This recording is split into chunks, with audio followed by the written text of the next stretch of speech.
मुनव्वर मेरी आँखों को मेरे शम्सो दुहा कर दे।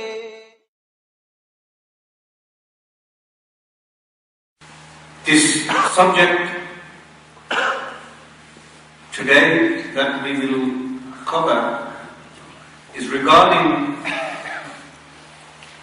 the unseen, which is al-jinn, the jinn kind, and practices which are performed particularly with the type of jinn known as shayateen, and that practice is known as sihr, magic, and then the practitioners themselves, and then the cures relating to sihr, magic. And remember, the attacks of shayateen are not limited to sihr. Possession is of many types, and many people who suffer from possession of the jinn kind will know of this, that some possession is because of sihr, and other types of possession are down to other reasons. But before delving into the subject, one must understand that apart from this universe, the tangible universe that we live in, there is a parallel universe which is Alam-ul-Jinn, in which the creation which Allah subhanahu wa ta'ala created, known as jinn kind, exists. And regarding this, the ulama of Islam have written many works. One of the most detailed works is Ihya-ul-Marjan fi Ajaibi wa Gharaib al-Jan. This work of Al-Imam Badruddin Abu Abdullah Umar ibn Abdullah al-Shibli al-Hanafi rahimahullah ta'ala, and he came in the 700s, and this book is very detailed. It covers all aspects of the jinn world. Al-Imam Jalaluddin Abdul Rahman al-Suyuti rahimahullah ta'ala, who passed away in the year 911 in the Hijri calendar, he rahimahullah ta'ala wrote a summarized version of this work known as Laqtul Marjan fi Ahkam al-Jan, and that summarized version has all the necessary important aspects of the jinn world. Ihya-ul-Islam Ahmad Shihabuddin ibn Hajar al-Haytami al-Makki rahimahullah ta'ala has famous work Al-Fatawa al-Hadithiyah. This is other than his 4-volume Fatawa in the Shafi'i school. In this work, he answers many questions, and some of those questions relate to the jinn world and other subjects. For the most part, I have selected portions from this work because this work is concise, and the fatwas, the verdicts given by Al-Hafidh Ibn Hajar al-Haytami rahimahullah ta'ala are concise, and this would not bore the audience. On page 115, he has a matlab, muhimmun fil kalami ala al-jinni wa ahkamihim, an important speech regarding the jinn and the ahkam. Remember, the jinn kind are invisible beings, creatures that live parallel to us. And he states, جاء عن ابن عباس رضي الله عنهما أن الله تعالى لما خلق أبا الجان سموما من مارج من نار قال له تمنى علي، قال أتمنى أن نرى ولا نرى. He has a report from Sayyidina Abdullah bin Abbas رضي الله عنهما that when Allah subhanahu wa ta'ala created the father of jinn kind, like Sayyidina Adam alayhi salam is the father of mankind, jinn kind also have a forefather And he names the forefather as being Samoom. Others have said that the forefather is Al-Jan. The name of the forefather is Al-Jan. He created him min marijin min nar. And in the books like Ihya-ul-Marjan fi Ahkam-ul-Jan, they mention that the marriage is the blue part that is visible in a fire. When you have a fire burning and there is sometimes a blue or a green part which is visible in the fire, this is known as marriage, and from this mankind, the jinn kind were created. Now someone may say that even though they were created from fire, why do we not feel the fire? The reply to this would be that the way mankind, al-insan, is created from teen, from soil, now our creation has evolved in the sense, not in the sense of evolution. Our creation has evolved in the sense when Allah subhanahu wa ta'ala created Sayyidina Adam alayhi salam from mud and clay, later human beings became, and Sayyidina Adam alayhi salam was specifically flesh and blood. The essence which was mud is no longer existent in us physically. But our original creation was from mud. In the same way, the jinn kind, when they were created from this fire which is known as marriage. But yet, their creation has changed and their bodies are invisible to us, with the exception of certain times when they become visible. Like when Sayyidina Rasulullah sallallahu alayhi wa sallam was praying the night prayer, and a shaitan came to distract him. The Messenger sallallahu alayhi wa sallam took hold of him, the jinn, and the spittle of the jinn was felt by the Messenger sallallahu alayhi wa sallam as cold. Now even though the spittle was cold, this does not negate the fact that the jinn kind have been created from fire. In the same way we feel heat from humankind sometimes, this heat does not negate that we were created from mud. Allah subhanahu wa ta'ala told the forefather of the jinn kind to wish for something. And he said, I wish for the fact that we can see, but we are not visible.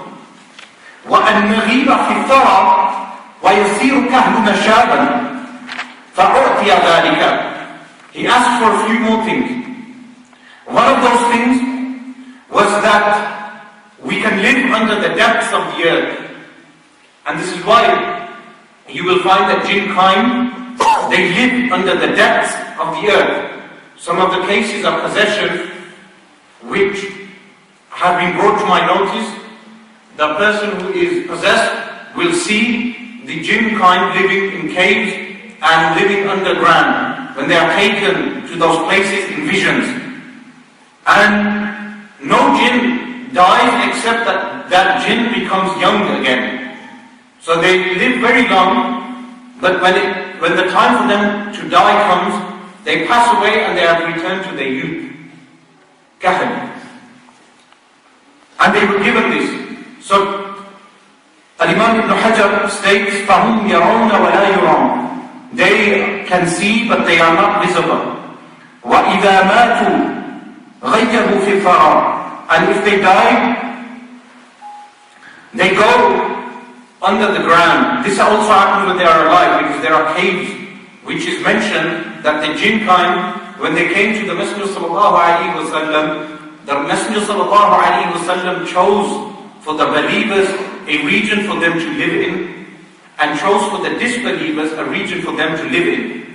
In Ihya-ul-Marjan fi Ahkam-ul-Jan, he mentions a dispute amongst the ulama that how many years prior to the creation of Sayyidina Adam alayhi salam did the jinn kind live?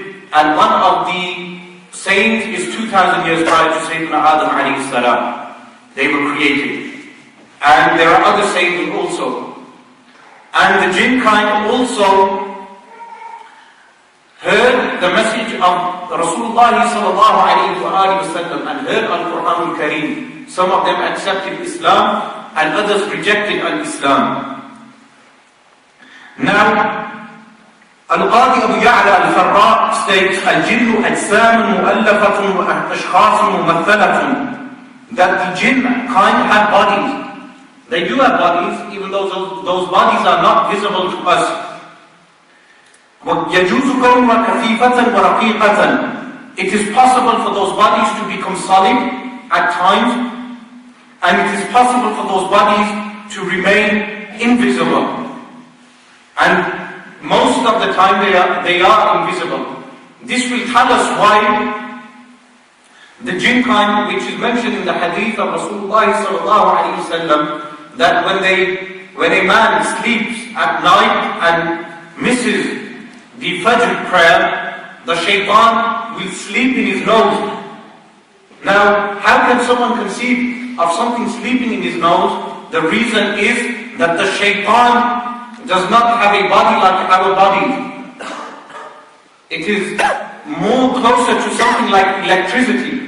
The way we have electricity, which is a current, the jinn kind have a body which is latif, which is subtle, and therefore they can sleep in the nose of a person. And this is how they enter the bloodstream of a human being. And when they enter the bloodstream of a human being, there is a gap on the left-hand side of every human being in which the shaitan comes and places his snout. Because shaitan has a snout, as mentioned in the hadith of Rasulullah sallallahu alaihi wasallam. When he places his snout into that region, this is when he causes waswasa, whispering. And the only way of removing those whisperings is through the dhikr of Allah subhanahu wa ta'ala, and we'll go on to that later. Then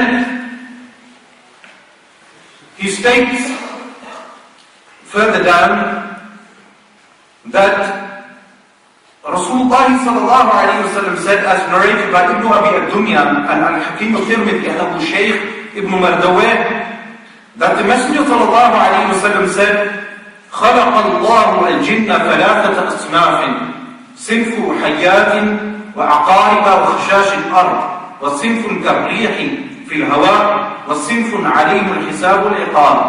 This hadith has different versions. The majority versions are قال الجن ثلاثة أصناف فصنف لهم أجنحة يطيرون بها في الهواء وصنف حياة وكلاب وصنف يحلون ويضعنون. That the jinn kind are divided into three categories.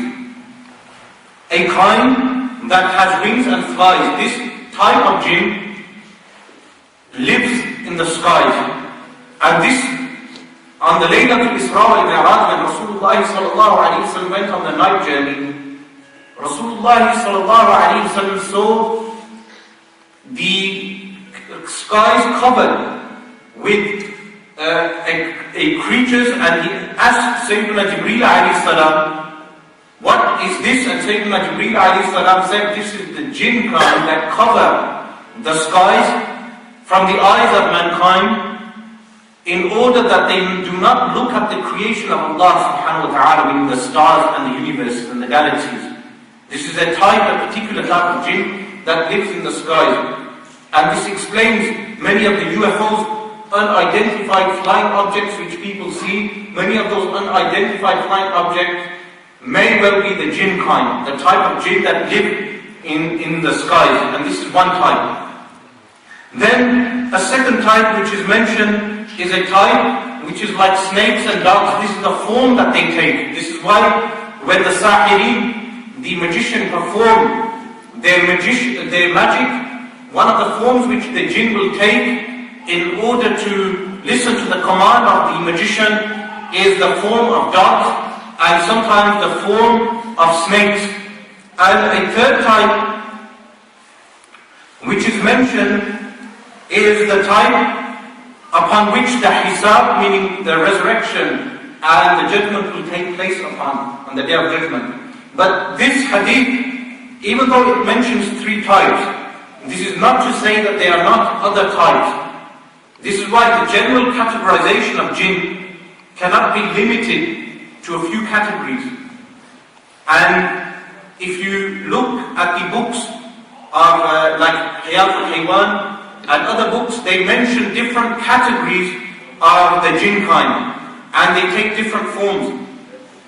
To the extent that some of the books of sihr, magic, even have numerous types of jinn, over 80 types of jinn, just categorized in the grimoires, the books, the manuals of magic. They have different types, and this is why when people see visions of fairies and different types of creatures, all those creatures will be categorized as jinn. Why? Because the word jinn in itself means to be invisible. Jannah, the jinn is to be invisible. This is why when someone becomes majnoon, why is he called majnoon? Because his intellect has become invisible, has disappeared. And in the same way, the fetus which is in the belly is called janeen. Why is it called janeen? Because the fetus is invisible. You cannot see the fetus. It is covered by the belly of the woman. In the same way, Al-Jannah is called paradise. Why? Because in paradise is invisible. Because these things are invisible, therefore the word is extracted from Jannah. In the same way, jinn are creatures which are invisible, and there are many types which fall under the category of jinn type. Now, we know that every human being has qareen. Qareen is a jinn which, whenever any human being gives birth to a child, one child, the shayateen, they will give birth to 10 children. This is why 9/10 of the creatures are jinn kind. So there are more jinn than humankind. And this is something to take into consideration, because Ya'juj and Ma'juj are also humankind. And Ya'juj and Ma'juj multiply 10 times as faster than the rest of mankind. And yet jinn kind multiply 9 times more than the rest of mankind. This is why some of the scholars thought that Ya'juj and Ma'juj are jinn kind themselves. But yet, because jinn kind are invisible, they have different tasks.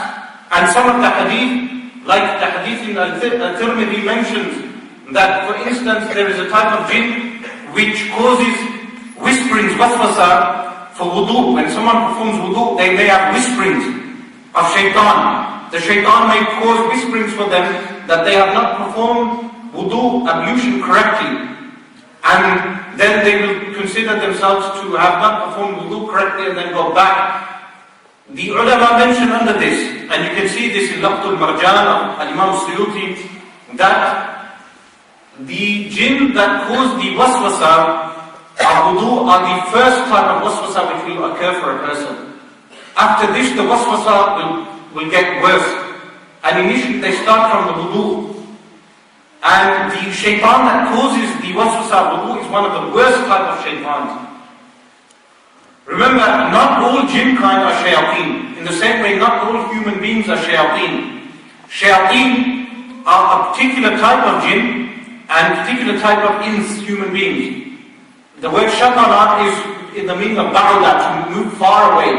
Anyone who moves far away from Allah subhanahu wa ta'ala is referred to as shaitan. And the one who orders humans and jinn believers to move away from Allah subhanahu wa ta'ala is referred to shaitan, also from jinn kind.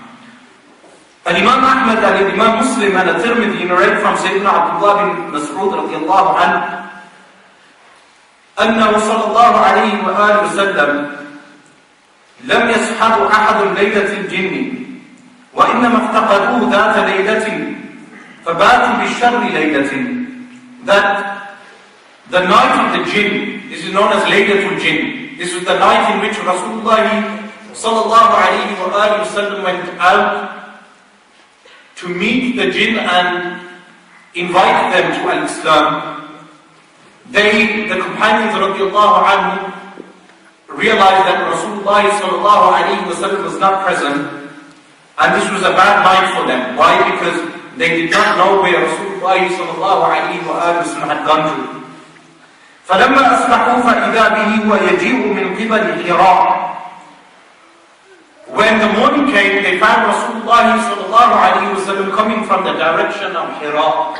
Hira is a cave which is in Jabal Nur and still exists today. فَذَكَرُوا لَهُ مَا كَانُوا فِيهِ. They mentioned to Rasulullah sallallahu alayhi wa sallam regarding the loss which they felt. فقال أتاني داعي الجن فذهبت معه فقرأت عليهم القرآن. He said, the caller of the jinn kind came to me, and I went to them reciting Quran to them. فانطلق بنا فأرانا آثارهم آثار نيرانهم. Rasulullah sallallahu alayhi wa sallam took us to where the jinn were and showed us the remnants of the jinn and where the fires of the jinn were. وسألوه الزاد فقال لكم كل عظم ذكر اسم الله تعالى عليه وكانوا من جن الجزيرة. That they said to Rasulullah sallallahu alayhi wa sallam, the believing jinn, that what food shall we consume from? And Rasulullah sallallahu alayhi wa sallam said to them that every bone upon which the name of Allah subhanahu wa ta'ala has been recited upon. So when someone consumes chicken or meat, beef or any other type of meat, halal meat, and recites the name of Allah subhanahu wa ta'ala by saying Bismillah and consumes that meat, in Alamul Jinn, this becomes sustenance for the jinn. Now the bone itself, they mention this, like in Laqtul Marjan, some of the ulama state that the smell of that food and the moisture on the bone will become the food for the jinn. And once the smell disappears and the moisture disappears, that is when the food has disappeared for the jinn. This is why if someone leaves a pile of bones in a kitchen, this can attract jinn kind. This is why sometimes rubbish can attract jinn kind. If people leave heaps of rubbish outside, the jinn may be attracted, and not all the time, but this can be the case. And someone walking past can be affected by the jinn. And those particular type of jinns were the jinn of Jaziratul Arab, which are from the Arabian Peninsula. In the wording of Imam al-Tirmidhi, the hadith states, لم يذكر اسم الله عليه يقع في أيديكم أوفر ما يكون لحما وكل بعرة عرفا لدوابكم, which means that whatever the name of Allah subhanahu wa ta'ala has not been mentioned, that will fall into your hands. So the wording is different, and it mentions that the dung of animals will be fodder for your animals. Now what does this show you? That the jinn kind have animals also which are from the realm of the jinn world. In the way we have animals, the jinn kind also have animals. And those animals may sometimes affect human beings also. So the jinn is not, when we say the word jinn, it is not limited only to the shayateen, but also the word can be applied to their animals from which those animals consume from the dung of our animals. And that dung becomes fodder for them. This is why Rasulullah sallallahu alayhi wa sallam said, فَلَا تَسْتَنْجُوا بِهِمَا فَإِنَّهُمَا طَعَامُ إِخْوَانِكُمَ الْجِنِّ. That do not use bones and dung for istinja in the toilet. Why? Because this is food for the jinn to consume. Now here, Imam Ibn Hajar al-Haythami rahimahullah ta'ala mentions مَطْلَبٌ لَمْ يُبْعَثْ إِلَى الْجِنِّ نَبِيٌّ قَبْلَ نَبِيِّنَا قَطْعًا. He mentions the position that prior to our Messenger sallallahu alayhi wa sallam, no prophet was sent to the jinn kind prior to our Messenger sallallahu alayhi wa sallam. However, this is an issue which is disputed, because in Surah Al-Jinn, the jinn themselves are quoted as mentioning the scriptures of Sayyidina Musa alayhi salam. He has another mention here that Sayyidina Umar bin Abdul Aziz radiallahu anhu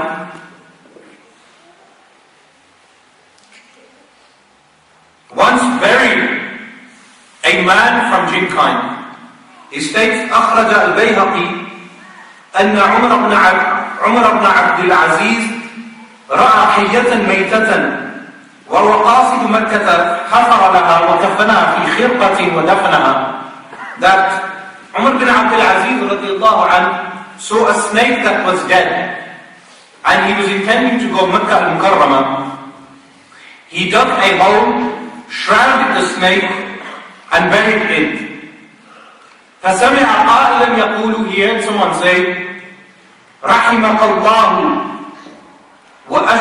وأشهد لسمعت رسول الله صلى الله عليه وآله وسلم تموت في فلاة من الأرض فيدفنك خير أمتي.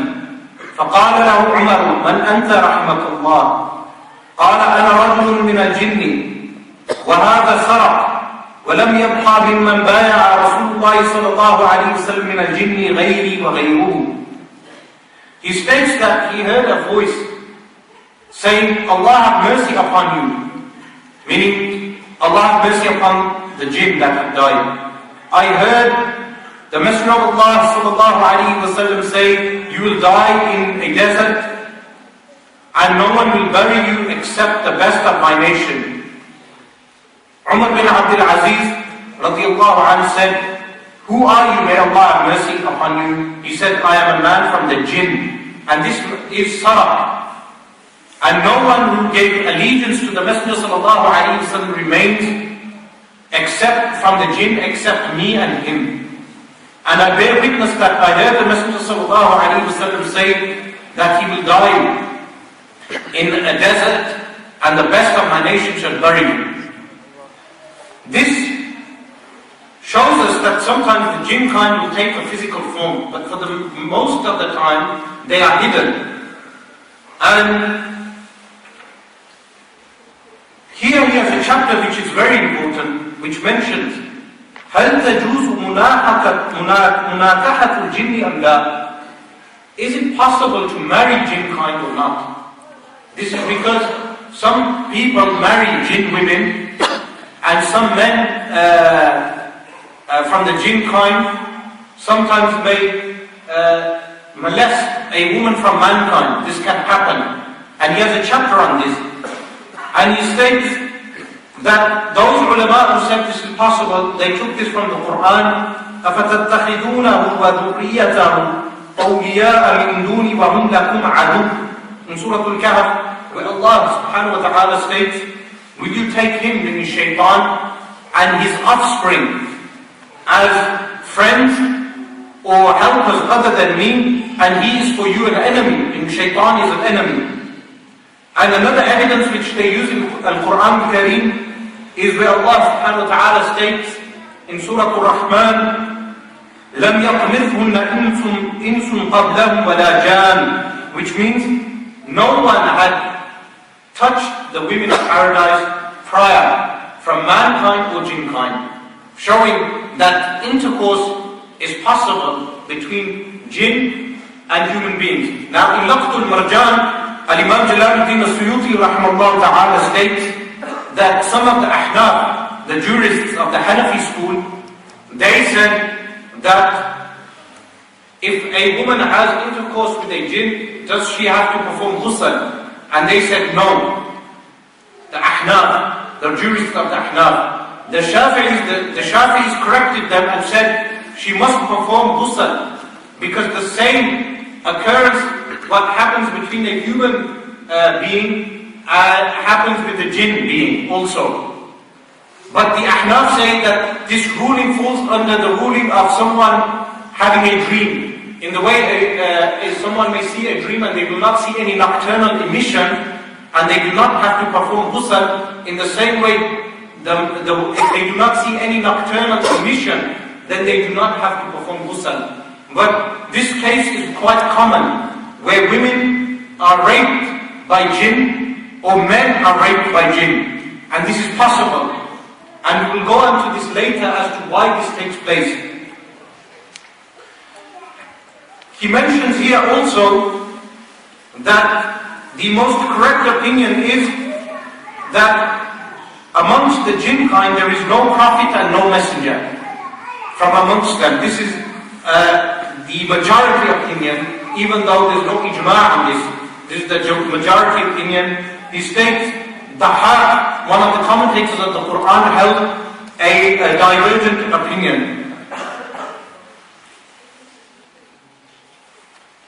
Another point which is very interesting, which he mentions, he states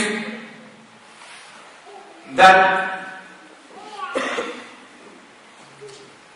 أخرج أبو الشيخ عن ابن عباس رضي الله عنهما أن الملائكة كلهم في الجنة والشياطين كلهم في النار والذين فيهما الإنس والجن, that the malaika, all of them, are in paradise and the shayateen will be in hellfire. As for jinn and humankind, then depending on their actions, because they are mukallaf. And Al-Harith al-Muhasibi said, أَنَّا نَرَاهُمْ فِي الْجَنَّةِ وَلَا يَرَوْنَ عَكْسَ الدُّنْيَا, that the way we see jinn kind, we do not see jinn kind on earth. We do not see jinn kind on earth. In the hereafter, in Jannah, in paradise, we will be able to see jinn kind and they will not be able to see us. It will be the other way round. Here, he mentions again, on the authority of Sayyidina Abdullah bin Abbas radiallahu anhuma, سُئِلَ أَيَمُوتُ الْجِنُّ, he was asked, do the jinn kind die? قَالَ نَعَمْ غَيْرُ, yes, other than Iblis. Iblis is the actual shaitan who did not perform sajda, prostration to Sayyidina Adam alayhi salam. Apart from him, the rest of the jinn kind died. He will die prior to the day of judgment taking place. And he states that Ibn Shaheen said, أَنَّ الدَّهْرَ يَمُرُّ بِإِبْلِيسِ فَيَهْرَمُ ثُمَّ يَعُودُ إِبْنُ ثَلَاثِينَ, that time will go and Iblis will become so old, but then prior to dying he will become young again, because this is what happens to the jinn kind. Now, like I've mentioned before, with every human being there is a qareen. When a human being is born, he is born with a qareen, and the qareen is a shaitan that orders him to do bad, evil. Imam Muslim narrates that the Messenger sallallahu alayhi wa sallam said to Sayyidatuna Aisha radiallahu anha, مَعَ كُلِّ إِنسَانٍ شَيْطَانٌ وَمَلَكٌ, with every human being there is a shaitan and an angel. قالت Sayyidatuna Aisha radiallahu anha said, أَوَ مَعَكَ يَا رَسُولَ اللَّهِ, is there with you, O Messenger of Allah?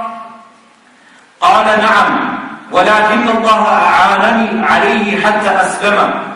Yes, there is, however, Allah subhanahu wa ta'ala helped me against him and he accepted Islam. This is from the khasa'is, from the peculiar characteristics of Rasulullah sallallahu alayhi wa sallam. Otherwise, every human being has a shaitan with him at every time. And this is what is referred to as الَّذِي يُوَسْوِسُ فِي صُدُورِ النَّاسِ, the one who whispers in the chests of mankind. Now, these type of shayateen are two types. One is the shaitan that whispers from alamul jinn, and the other one is from alamul insan. So you will get a shaitan from insan, from humankind, that will whisper to you, and will whisper disbelief, or will whisper or tell you. But the way they will tell you is through the ear. The shaitan of jinn kind will whisper through the gap in the left-hand side of the heart. Now this is why Rasulullah sallallahu alayhi wa sallam had khatam, the seal of prophethood, on the left-hand side. Why on the left-hand side? Because the left-hand side stopped the shaitan from whispering the khatam itself, because Rasulullah sallallahu alayhi wa sallam was protected from shaitan in all ways. And this is why the left-hand side was chosen particularly. As for every other human being, the shaitan places his snout in that region because he is not physical like us. When he takes a physical form, that is something else. But otherwise, his body is invisible, and he places his snout And then it mentions, Imam Suyuti mentions in Laqtul Marjan, that if the person does dhikrullah subhanahu wa ta'ala, the remembrance of Allah subhanahu wa ta'ala, the shaitan moves back. But if the person does not do dhikrullah, the mention of Allah subhanahu wa ta'ala, then the shaitan places his heart in his mouth and whispers.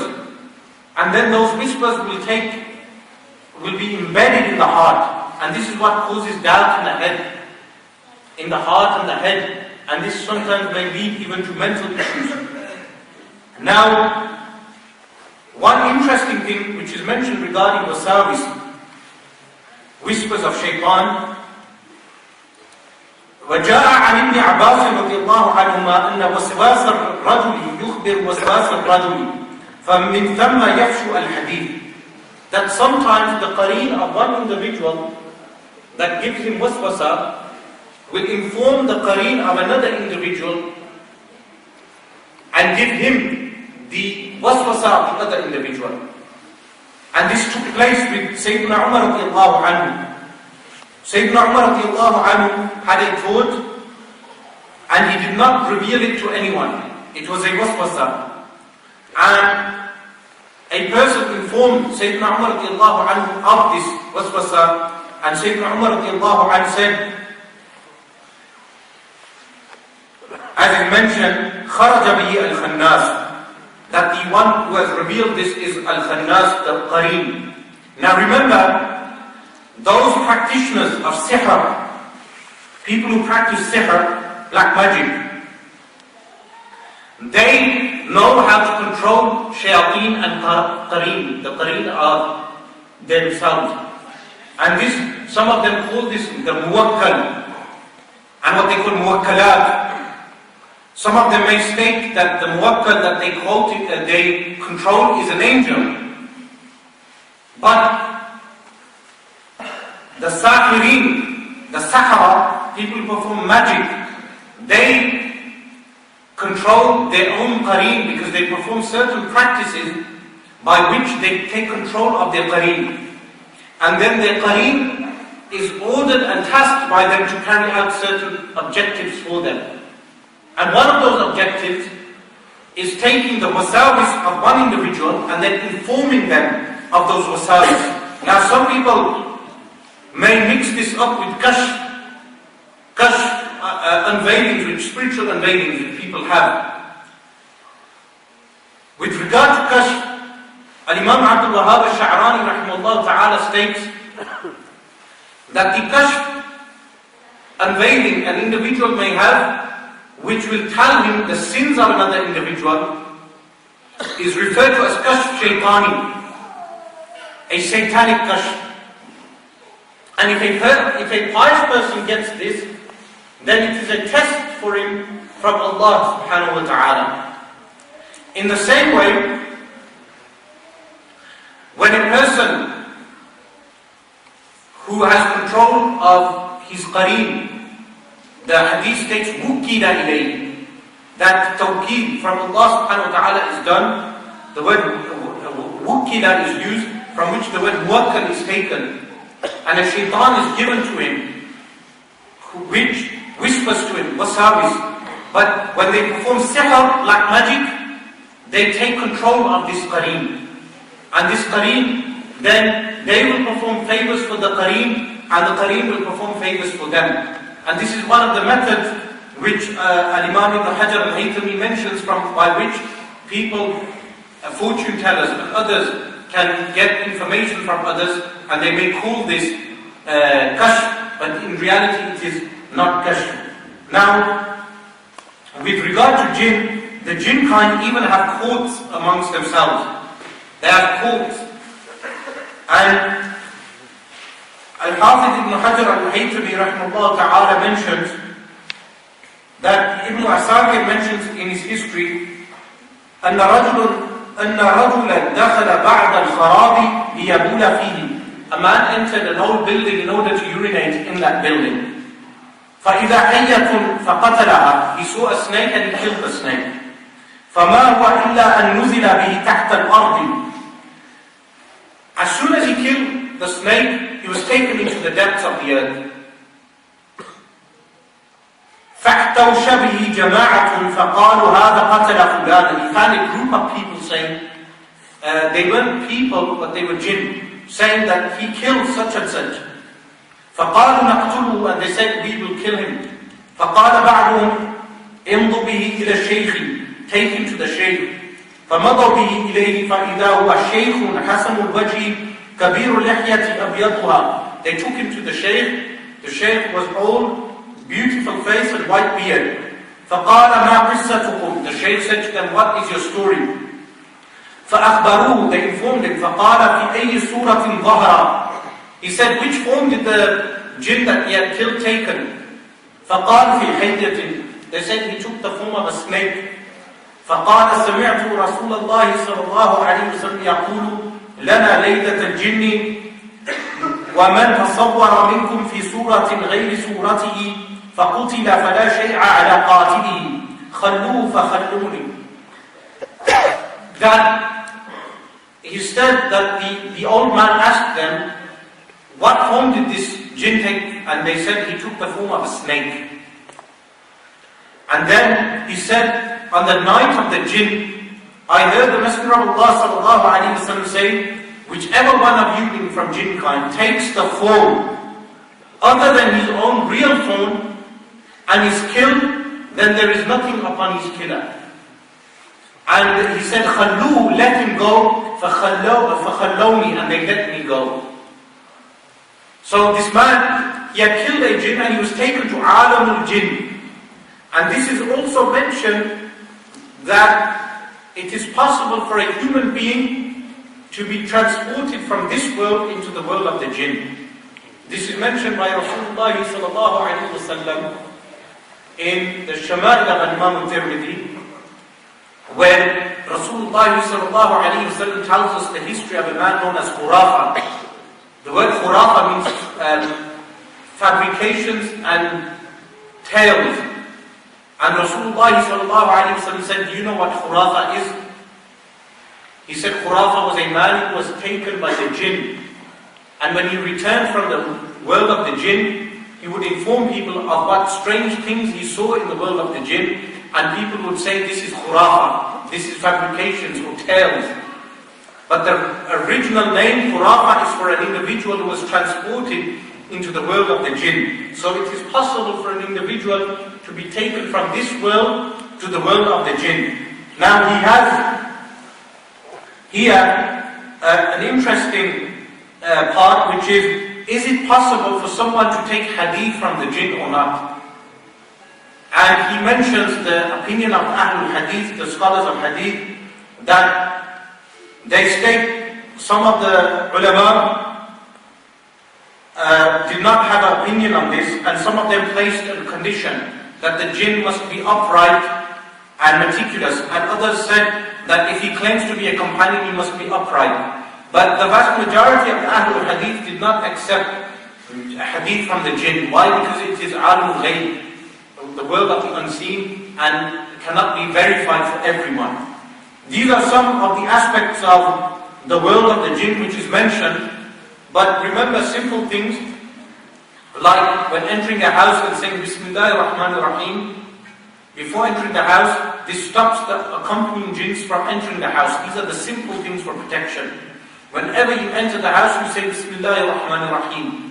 Whenever eating, prior to eating, you say Bismillah ar-Rahman ar-Rahim, because the jinn partakes of the food. He eats with the left hand, his left hand, and he partakes of the food, and there is less barakah, blessings in the food. These are simple things which we are taught. These simple things are the things which protect people. Whenever you enter the house, say Bismillah ar-Rahman ar-Rahim, so the jinn do not enter the house with you and do not sleep in the house with you. Whenever you eat, say Bismillah ar-Rahman ar-Rahim, so they do not have any food from your house. Otherwise, if the jinn partake of your food and live in your house, they will affect your house. And they will cause disruption in your house. This is one of the main reasons that people have disruption, is because they do not have the simple practices of the sunnah, of the prophetic way, And from those simple practices is saying Bismillah ar-Rahman ar-Rahim. Prior to performing everything, saying Bismillah ar-Rahman ar-Rahim.